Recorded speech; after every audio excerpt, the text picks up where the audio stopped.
အချစ်စစ်ရှောင်းလာတဲ့ခေတ်ကြီးထဲမှာအခြေရေးကံကောင်းကြတဲ့မင်းသမီးနှစ်ဦးအခြေရေးနဲ့ပတ်သက်လာရင်တိုးတိုးတိတ်တိတ်နဲ့ပြည်သက်တွေအားကြရလောက်အောင်ကံကောင်းသောနဲ့အခြေရေးမျိုးပိုင်ဆိုင်ထားကြတဲ့မင်းသမီးနှစ်ယောက်ကဘသူဖြစ်မလဲလို့ထင်ကြပါသလဲအားလုံးသိကြတဲ့အတိုင်းအခြေရေးဆိုတာမျိုးကကိုယ်တိုင်ရွေးချယ်လို့မရပဲတယောက်နဲ့တယောက်ထပ်တူချနေဖို့ဆိုတာမလွယ်ကူနေပါဘူး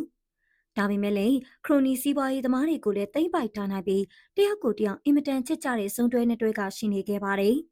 အဲ့ဒါကတော့ပရိသတ်တွေအားလုံးရဲ့အချစ်ကိုငယ်ငယ်လေးတွေကသိမ့်ပိုက်ထားနိုင်ခဲ့တဲ့ကလေးတယောက်ဆောင်ရွှွပဲဖြစ်ပါတယ်။ရွှွကတော့ငယ်စဉ်ကတည်းကအနုပညာအလုပ်တွေလုပ်ခဲ့သူဖြစ်ပြီးအကယ်ဒမီစုကြီးကိုပါသိမ့်ပိုက်ခဲ့တာမို့အနုပညာလောကမှာမသိသူမရှိလောက်အောင်မြင်ခဲ့သူတယောက်ပဲဖြစ်ပါတယ်။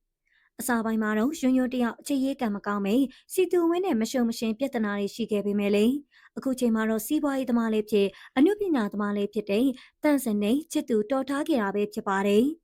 ဒီကောင်လေးရောင်ငွေကြေးဥစ္စာပိုင်းမှာလည်းအင်မတန်ကြောဝချမ်းသာတယ်လို့ရွပေါ်မှာလူလီသေးမရှိချစ်ပေးရကြောင်းပြည်သက်တွေအားလုံးကရွအတွက်စိတ်ချပေးခဲ့တာပဲဖြစ်ပါတယ်